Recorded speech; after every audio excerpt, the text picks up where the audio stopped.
Bonjour à tous, très heureuse de vous retrouver dans Smart Tech. C'est notre grande rentrée et on démarre en direct. Et oui, c'est désormais le grand débrief de l'actu que vous pourrez suivre en direct à la télé, sur YouTube, sur les réseaux avec nous. Je vous présente nos sujets et les débriefeurs juste après. C'est parti pour notre grand débrief, le grand débrief de Smart Tech avec autour de la table aujourd'hui pour commenter les actualités. Théma Seman, bonjour. Bonjour. Vous êtes avocate au barreau de Paris et Bruxelles. À côté de vous, Julien Pillot. Bonjour Julien. Bonjour. Enseignant-chercheur en économie, Alain Garnier, CEO de Jamespot. Bonjour Bonjour. à tous. Bonjour à tous ceux qui nous suivent pour cette première en direct de Smart Tech, première en direct pour ce grand débrief. Alors, de quoi va-t-on parler? On va confronter nos points de vue sur l'affaire JP, Jean-Paul Manoff. On va nous interroger. Je vais vous interroger quand même sur votre point de vue. Comment vous avez lu cette affaire cet été? On va parler aussi du programme Intelligence artificielle qui a été dévoilé par le président des États-Unis en plein cœur de l'été. Mais on commence avec l'IFA 2025, avec une petite longueur d'avance, puisque ce grand salon ouvre à Berlin demain, en Allemagne. On va regarder quelles sont les nouveautés qu'on y attend, mais tout ça, on va le faire d'abord avec notre premier invité, Romain Grasse. Bonjour, vous êtes connecté à distance avec nous, vous êtes le directeur commercial de LG Electronics, le géant coréen. Alors, c'est important ce salon, l'IFA, et cette édition 2025. Qu'est-ce que vous avez prévu de dévoiler? Alors, bonjour tout d'abord. Effectivement, l'IFA reste est l'événement majeur de ce type en Europe. Et en fait, on est vraiment ravis d'y assister encore cette année pour présenter toutes nos nouveautés. Bien entendu, la grande ligne directrice de cette nouvelle édition sera nos nouveautés autour de l'intelligence artificielle et notamment le lancement de notre Eh oui. nouvelle plateforme LG ThinQ AI, qui permet d'accompagner et d'améliorer, grâce à l'intelligence artificielle et à l'ensemble de nos produits connectés, une nouvelle expérience et d'améliorer le quotidien de nos consommateurs, ce qui est la mission de LG. Bon, et là, on parle vraiment des usages au quotidien, parce qu'on parle d'électroménager. On a beaucoup de démonstrations sur cette IFA. C'est vraiment le grand rendez-vous mondial en cette matière et en matière d'électronique grand public. Vous avez parlé de cette plateforme. Expliquez-nous en fait ce que ça va changer d'avoir l'intelligence artificielle à la maison et comment vous voyez évoluer finalement cette maison connectée. Est-ce que vous avez l'impression qu'il va y avoir une vraie transformation des usages, parce que ça fait tellement d'années qu'on en parle, on dit ça y est, on va avoir des assistants qui vont rendre les frigos, les lave-linges intelligents et tout ça. On a vu des petites fonctionnalités, on n'est pas encore vraiment dans une rupture. Alors, effectivement, c'est un vrai point. C'est-à-dire que depuis de nombreuses années, effectivement, les produits se sont améliorés et vous avez différentes fonctions qui vous permettent notamment de faire des économies d'énergie, de faire des économies d'eau, Ouais. d'avoir un meilleur rendement de votre appareil, une meilleure durabilité. Mais effectivement, là, on atteint peut-être pas le mot rupture, mais on est vraiment sur une évolution forte parce qu'aujourd'hui, en fait, on est sur quelque chose d'entièrement connecté. Et donc, en fait, on Qu'est-ce que ça va veut dire ça, venir entièrement accompagner. connecté? Qu'est-ce que ça veut dire? Vous Ben, parlez d'agents IA typiquement, aussi maintenant pour l'électroménager, par exemple? exactement. Par exemple, dans votre cycle de linge, votre lave-linge aujourd'hui est capable de vous dire, en fait, j'ai identifié qu'il y avait un pull en laine. Je pense que ce n'est pas le bon programme que on est en train de vous dire. Waouh, pas mal Et ça. donc, typiquement, il va vous suggérer le bon programme avec nos innovations. Mais là, on parle du futur ou on parle vraiment d'innovation qu'on va pouvoir s'offrir très prochainement? Alors, on parle d'innovations qui sont déjà présentes sur le marché, et notamment avec cette plateforme-là dont je parlais, la LG ThinQ AI, qui est disponible dès à présent sur certains de nos produits en France. Ouais, y compris en France. Qu'est-ce que vous attendez, vous, d'un salon de l'électronique et de nouveautés comme ça pour la maison au quotidien? Vous en attendez quelque chose?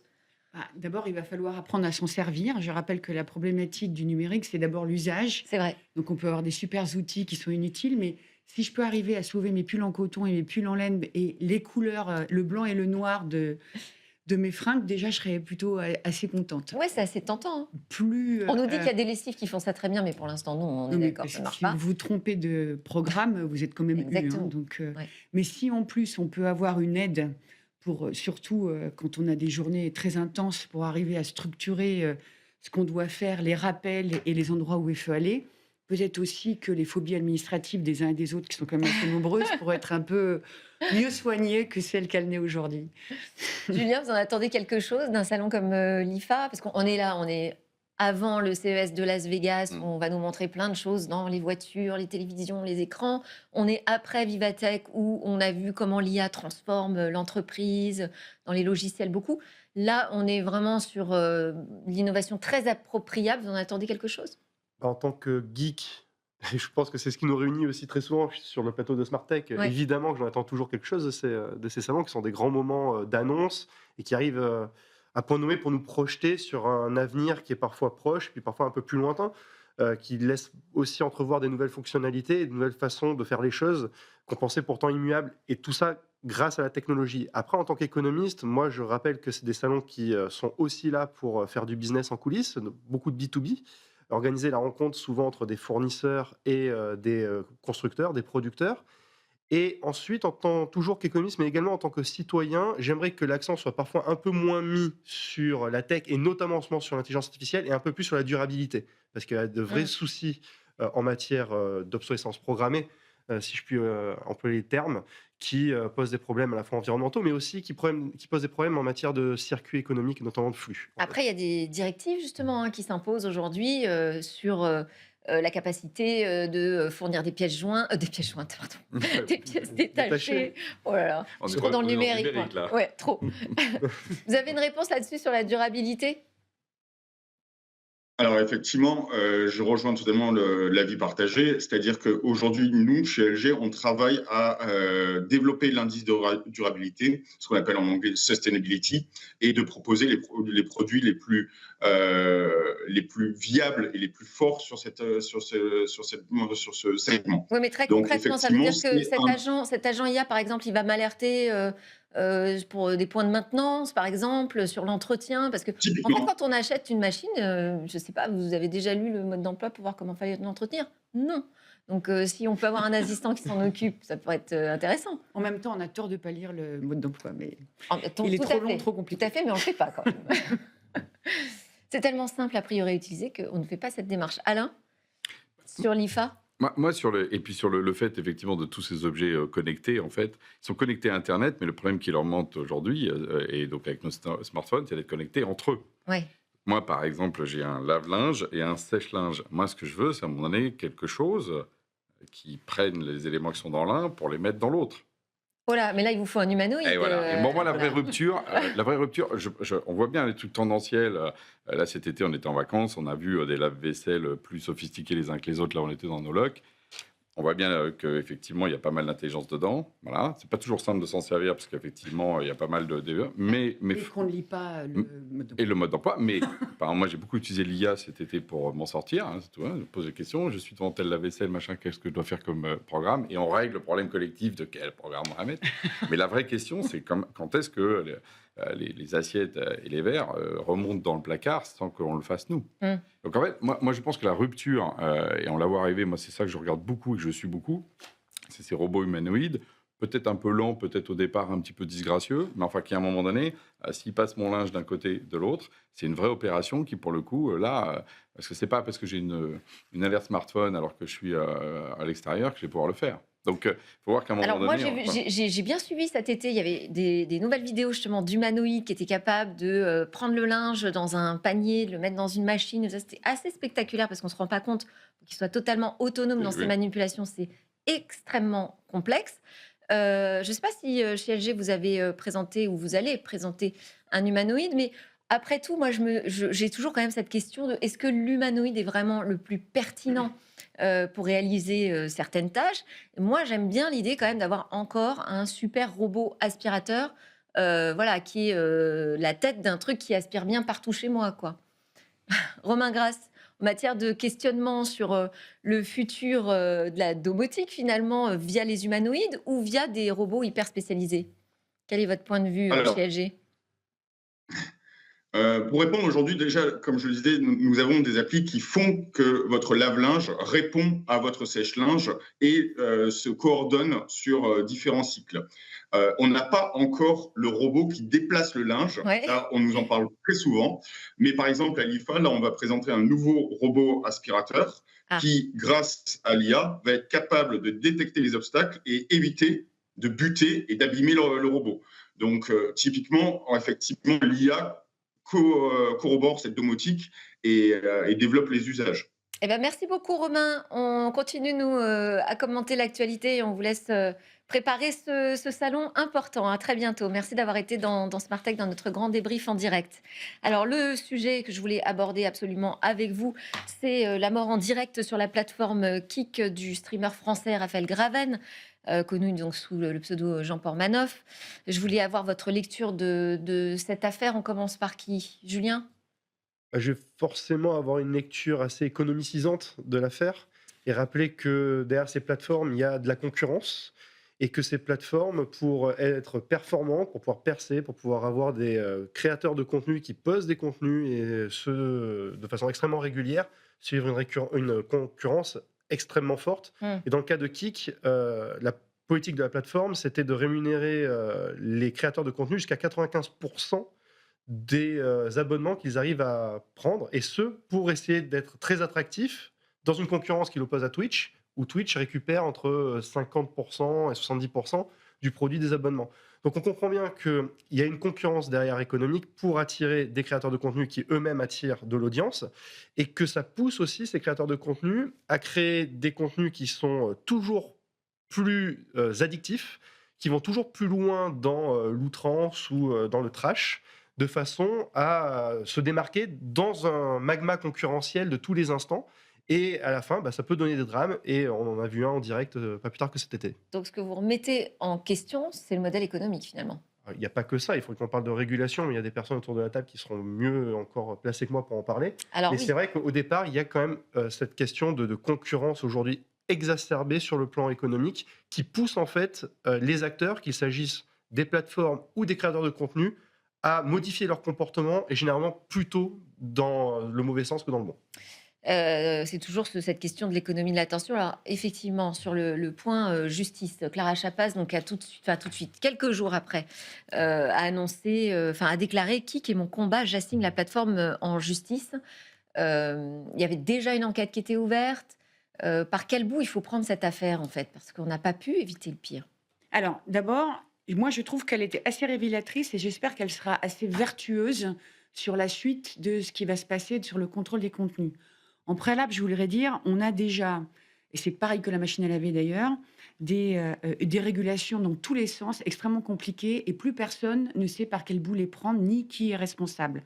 Alors qu'en fait, moi, je dis depuis très longtemps qu'en matière de numérique, la seule chose dans laquelle on n'a pas le droit, c'est la paresse. Parce qu'on a tous les outils dont on a besoin, il faut apprendre à s'en servir pour aller vite et pouvoir régler une problématique. Alors, on a une problématique de l'économie de l'attention et de la concurrence, mais après tout, on n'est pas au Far West. Il y a des règles.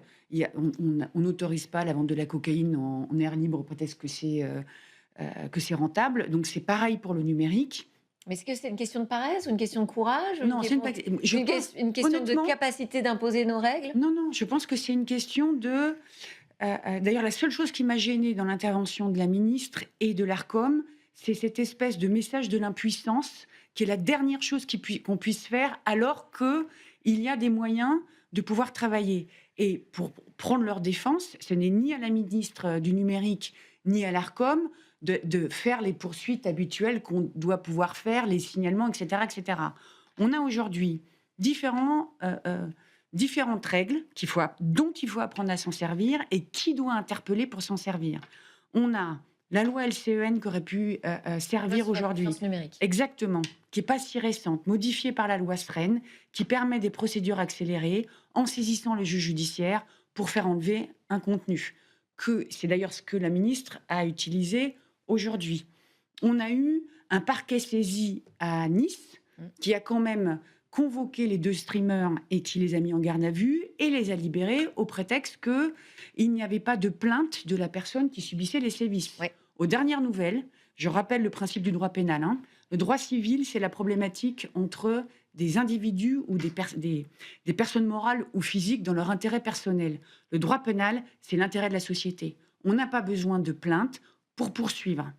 Donc là, par contre, on voit bien le bug. Déjà, le matériel a été réquisitionné, il y a eu quand même des actions ils n'ont poursuivi personne, ils n'ont arrêté personne, ils n'ont pas saisi le juge judiciaire pour faire cesser Ouais. ce qu'on voyait en direct. Ce qu'on voyait en direct, finalement, je rappelle, le numérique, c'est que la vision exacerbée et amplifiée de quelque chose qu'on connaît. De quoi il s'agit? D'une personne fragile mentalement et Il y en avait des deux, en bullies l'occurrence, d'ailleurs, et deux personnes. de brutes qui s'amusent à le martyriser sous l'œil goguenard de gros lourds qu'on voit dans toutes les cours de récré. Non mais pardon, mais c'est ça quand même. Hein. Simplement, c'est totalement amplifié. La bonne nouvelle quand c'est amplifié, c'est qu'on peut l'arrêter vite.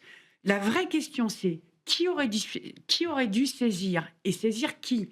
En saisissant le parquet de Nice, on se prive de la compétence du parquet en charge de la cybercriminalité qui est à Paris, le Junelco, qui aurait sans doute eu, eux, tous les instruments qui permettaient de poursuivre. Mais là, on parle de poursuivre les personnes, on est bien d'accord? On ne parle pas de poursuivre la plateforme? Alors, sur la plateforme, là, ce qui m'a aussi gêné, sur la remarque de l'ARCOM, là aussi, il faut apprendre son droit. Le DSA est assez clair. Si vous n'avez pas de représentant en Europe, tout le monde est compétent. Si vous avez un représentant en Europe, c'est le pays d'émission qui est compétent. Puisqu'ils n'avaient pas de représentant à Malte encore, ils n'ont toujours pas d'ailleurs, je vais Non, faire ils sont remarquer. en train de l'installer en Mais urgence. c'est génial. Ouais. Ça veut dire que la France peut invoquer sa compétence. On a eu le problème, je crois que vous avez fait des émissions là-dessus, sur la problématique du contrôle des enfants sur les sites pornographiques. Le problème que l'on avait pour les gros sites C'est la pornographiques, c'est confrontation qu'ils avec l'Europe. étaient Eh oui, à Prague. Là, il n'y a pas de représentation, il n'y C'est a vrai. pas de problème de compétence, on peut y aller. exact. On pouvait aussi, moi je suis le gouvernement, j'appelle le gouvernement australien en disant non mais attendez, on a un problème. Il y a plein de choses à faire. Et enfin, là tous les juristes commencent à se dire, parce qu'on l'a tous eu dans nos gronzos des libertés individuelles, la jurisprudence Morsan-sur-Ange avec le nain dans la projection du nain, le lancer de nain. Lancer de nain. Le nain était d'accord, mais quand même, le préfet dit non, mais ça suffit, Ouais. on ferme. Donc mes collaborateurs me disent oui, mais d'accord, mais le préfet, un lieu physique, il est compétent. Je dis bah oui, le préfet n'est qu'un service déconcentré de l'État, ministre de l'Intérieur, on saisit, on regarde. Je ne cherche pas à pointer les responsabilités, je cherche à dire. Là, vous dites, Non, non, aujourd'hui, on a tout on a tout, la question pour prendre les bonnes et décisions on en a et tellement. agir, mais Et on on fait en a pas. tellement qu'on ne sait pas quoi faire. Et quand on regarde chronologiquement ce qui s'est passé, en décembre, on a une première alerte. Mediapart fait un Ouais. documentaire. La Ligue des droits de l'homme interpelle les ministères. Et on est dans un truc en disant, mais qui doit faire quoi? À nouveau, si l'ARCOM et le ministère sont l'autorité qui doit gérer tous les dossiers, on ne s'en sert pas. Celui-là, il est médiatique, Alors, donc on s'en mais sert pas. là, si vous Donc- lancez sur l'ARCOM, le régulateur, là, attention, vous appuyez Donc sur c'est un bien une bouton. question Je suis inarrêtable, mais je signalement. voudrais qu'on Oui, bien donne sûr, aussi bien la sûr. parole à Alain sur, Bien sûr, bien sur sûr. cette affaire. Comment vous l'avez lu, vous? Bah déjà, moi, j'étais très attristé de ça, parce qu'il faut quand même rappeler quand même qu'il y a quand même tant de misère humaine, et puis faire de l'argent sur le dos quand même de la misère humaine, et effectivement du harcèlement, c'est quand même terrible. Et puis après, je me suis demandé est-ce qu'effectivement, De la maltraitance on avait été vite physique. ou pas par rapport à ça.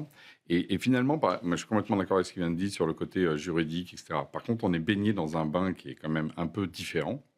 C'est qu'il ne faut pas oublier qu'aujourd'hui, les gens de la tech, en général, je ne parle pas que de la ministre, mais en général, sont aussi soumis à une autre problématique, c'est effectivement l'argent, il est là, et je rappelle que les États-Unis ont une position totalement contraire à ce qu'on vient de dire. C'est-à-dire que dans le free speech et dans le tout est possible au niveau du système numérique, c'est ça qui est en train de se faire. Je rappelle que Trump est en train d'attaquer au bazooka le fameux DSA qui a été mis en place pour justement faire cette espèce de logique de les plateformes sont responsables à un moment donné et doivent répondre, parce que je rappelle que si les serveurs sont je ne sais où et qu'on ne peut pas les saisir, à un moment donné, le préfet et les gendarmes, ils ne peuvent pas faire grand-chose. Donc il y a un moment, où il faut qu'il y ait de la part des opérateurs techniques le fait qu'à un moment donné, on fasse justement des actions qui sont locales, parce que sinon on est obligé de couper l'intégralité du service. Bon, et même ça, on ne sait pas faire en France. On ne sait pas couper un service complet. Non, on n'est pas comme les Chinois avec justement un firewall complet. Donc, ça veut dire qu'il faut qu'à un moment donné, il y ait aussi une volonté mondiale de ça. Or, là, aujourd'hui, il y a des coups de boutoir, en particulier américains, qui vont. Oui, mais on à a quand l'envers même des de ça. moyens d'action. On les Oui, a, mais on ce que les je veux a dire, c'est rappelés que- et on a des moyens Alors, d'action je vais le dire autrement. avec la justice. On a des points de signalement. D'ailleurs, la ministre a rappelé les points de signalement qui existent en France. Mais le problème, c'est qu'on manque énormément de Alors, moyens. c'est pas un problème de Alors, moyens, c'est que je pense que les politiques français comme de- les politiques européens pensent que de toute Ah, si, façon, si, ils ont si, plus si à vous perdre recevez- vis-à-vis Si vous d'aller contre écoutez le. Faro, si vous écoutez Point de Contact, si vous écoutez e-enfance, on a un problème aussi d'efficacité, de coordination aujourd'hui Oui. de ces points de signalement. On a quand même un problème au niveau de l'expertise et des moyens en justice pour traiter l'ensemble de ces sujets. Et moi, la question, puisque quand même je ne peux pas ne pas réagir sur l'ARCOM, il y a une pétition qui a été lancée à cette occasion pour la suppression de ce régulateur.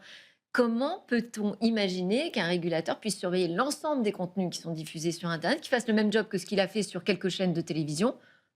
Bon. Et puis, est-ce que c'est de sa responsabilité aujourd'hui, finalement, de traiter ce genre d'affaires? Julien. Justement, à ce sujet, il y a une énorme hypocrisie qui vient des opérateurs du numérique. Il y a aussi, je pense, moyen de les rappeler à ce qu'est l'éthique des affaires, quand même un minimum. Si je fais un parallèle avec ce qui se passe chez les casinotiers, dans un système parfaitement analogique, on a des casinotiers qui sont capables d'interdire d'accès au casino des gens qui sont convaincus tout simplement L'addiction. d'addiction, et ils ont même des soutiens psychologiques pour accompagner les gens justement dans la résolution de leurs problèmes d'addiction. On va me faire expliquer et on va me faire croire que les plateformes numériques, avec toutes les données dont elles disposent, ne seraient pas capables de très vite identifier des contenus problématiques et des comportements problématiques de la part des gens qui consultent ces contenus-là pour les faire très rapidement suspendre. Pour le coup, il y a vraiment une autorité spécifique sur les jeux en ligne.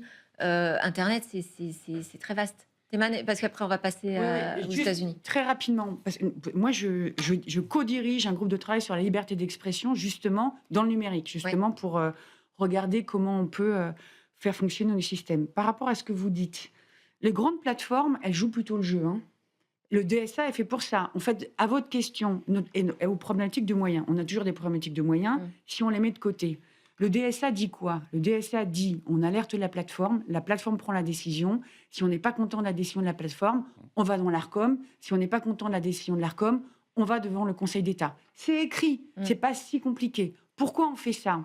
Parce que le législateur européen, et donc tous les pays européens, ont parfaitement conscience que l'amplitude et la vitesse des contenus ne permet pas. Vous n'allez pas embaucher 100 millions de juges ou 100 000 personnes dans l'ARCOM, c'est pas possible. Qu'ils mettent en place des mesures de prévention, de modération et de contrôle. On peut et on va revenir sur Kik. Le problème de Kik, c'est quoi? Le problème de Kik, c'est qu'on arrive dans une économie où les grandes plateformes sont challengées par plein de petites plateformes qui ne sont pas dans le monde de je collabore, je fais partie d'une société et je joue mon jeu à la marge. Donc si on arrive à... Et le problème qu'on a en France, c'est moins un problème de régulateurs et de moyens qu'un problème de coordination pour faire appel à l'ensemble des parties prenantes, les plateformes, les associations, les enseignants, tout un monde qui doit collaborer de manière à pouvoir traiter très rapidement ce qui est en zone noire et en zone blanche. Ça, c'est bon, c'est oui, c'est non, pour pouvoir se focaliser sur ce qu'est la zone grise. Dans cette affaire-là, on était clairement en zone noire quand même. Ça, c'est sûr. On passe très vite à l'actualité aux États-Unis. Bon, la grande actualité, c'est quand même ce plan intelligence artificielle qui est lancé par Donald Trump, qui vient complètement en rupture, non seulement avec ce que nous, on fait en Europe, cette approche par les risques, mais même avec ce qu'avait proposé Biden avant lui. 3 objectifs, donc accélérer sur les développements aux États-Unis, favoriser l'export et puis chasser les biais. Alors ça dépend de quel côté on se trouve pour les biais idéologiques. Il y a 90 mesures qui vont être comme ça, qui vont faire leur apparition aux États-Unis.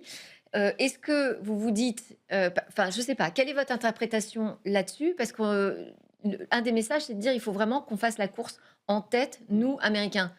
J'ai envie de dire, c'est déjà le cas quand même. Donc, oui, mais ils veulent faire la course en tête comme ils le font pour Internet aujourd'hui. Quand on voit qu'à peu près, on a des chiffres à 80%, on parle d'audience, c'est uniquement des grandes plateformes américaines. Ce qu'ils veulent, c'est non seulement pas être devant, ils veulent carrément qu'il n'y ait personne derrière. Donc en fait, c'est une logique de suprématie dans laquelle non seulement il y a une question effectivement de capacité qu'ils sont en train de construire, mais ils nous font même payer ça. Trump exige par exemple 600 milliards de l'Europe de financement de ses actifs. C'est-à-dire qu'on va acheter, nous, ces produits. C'est-à-dire qu'en fait, c'est une espèce de précommande européenne. C'est ce qu'on a encore concédé, là, 600 milliards. Donc en fait, là, pour le coup, Trump fait de manière à la Trump ce qui s'est passé pour les autoroutes de l'information dans les années 90, c'est-à-dire, nous serons dominants, mais dominants au sens, il n'y a que nous. Voilà. C'est une vraie colonisation. On parle souvent de C'est une colonie, vraie, mais oui, c'est une elle logique. parle d'imposer leurs Voilà. standards, d'en faire Voilà. une référence, en fait, cette série Et à américaine. nouveau, dedans, il y a supprimez-moi le DMA, supprimez-moi le DSA, supprimez-moi toutes les règles. Je ne veux aucune règle en Europe. Vous êtes sur notre territoire juridique. C'est en ce sens-là où tout à l'heure, moi, je considère que, c'est ça que je faisais le lien entre les deux histoires, finalement, nos politiques sont déjà en train d'accepter ça. Parce que moi, je discute avec ces ministres, ils sont dans cette perspective-là. Ils ont déjà accepté la domination. On a déjà cédé. On a déjà cédé. Donc, sur les questions de droit du sujet précédent, c'est pareil. Donc, quelque part, Trump joue sa partie. Et franchement, là, il est en train de la réussir. Hein. Si on regarde d'un point de vue économique, ce qu'il veut, Ouais, sauf qu'il veut si on faire. finit Voilà. par réagir. Julien, 1 minute. En 1 minute. Voilà. Top chrono. Non, je vais abonder complètement dans le sens d'Alain. Rappelez que Trump a fait de l'IA la volonté en fait d'hégémonie dans la sphère numérique comparable au dollar dans la sphère monétaire. Donc il y a un vrai parallèle stratégique à ce niveau-là. Et effectivement, ils reculeront devant rien. Et quant à savoir si on est en capacité, nous en Europe, de pouvoir contrer le rapport de force qui nous est imposé par les États-Unis, il faudrait déjà qu'on soit en capacité de pouvoir produire ce dont on a besoin, notamment en matière de microprocesseurs ou de centres de données et de centres d'entraînement pour les intelligences artificielles qui soient comparables sur un rapport qualité-prix avec ce que les Américains sont déjà capables de faire. Avec l'avance qu'ils ont pris actuellement, en vérité, on ne peut pas vraiment s'opposer et on est plutôt dans un vrai dilemme du prisonnier, en l'occurrence, où on est complètement dépendant de solutions qui nous sont imposées par On n'est pas par obligé de l'État. faire la course de la même façon. On peut essayer d'imposer notre propre référence aussi. Oui, c'est ce qu'on fait. 1 minute pareil Oui, sur oui, le non, sujet. mais- alors, je suis d'accord. Il faut se rendre compte du rapport de force que l'on a pour savoir comment. Le diagnostic est très important pour trouver les remèdes. On a quelques atouts, on a les talents, on a beaucoup de données, on a quand même. Mais on n'a pas les infras. On n'a pas les infras, on n'a pas le hard. Donc, il faut regarder, et je voudrais citer l'ancien directeur général de l'ANSSI, Guillaume Poupard, repris d'ailleurs par Macron. Chercher son indépendance, c'est choisir ses dépendances. Donc, il faut multiplier nos dépendances, trouver les bons partenaires. On n'est pas dans un monde homogène, y compris aux États-Unis. Ils sont quand même beaucoup en train de s'affronter. On doit pouvoir trouver, et c'est d'ailleurs pour ça que Trump fait son AI Exportation Stack, parce qu'il sait très bien que tout le monde va essayer d'éviter une technologie trop dominante et qu'il essaye de l'imposer. On a les moyens, c'est un peu le village gaulois, hein, mais on a beaucoup de villages gaulois. Donc, on devrait pouvoir trouver En tout cas, des accords avec des partenaires américains. et puis on peut qui joueraient peut-être le jeu avec retenir nous. la leçon que même quand on fait la course en tête, la bataille n'est jamais gagnée. Donc ça vaut aussi pour nous. Voilà, réveillons-nous. Merci beaucoup à tous les trois d'avoir participé à ce Smart Tech en direct. C'était le grand débrief. À très bientôt.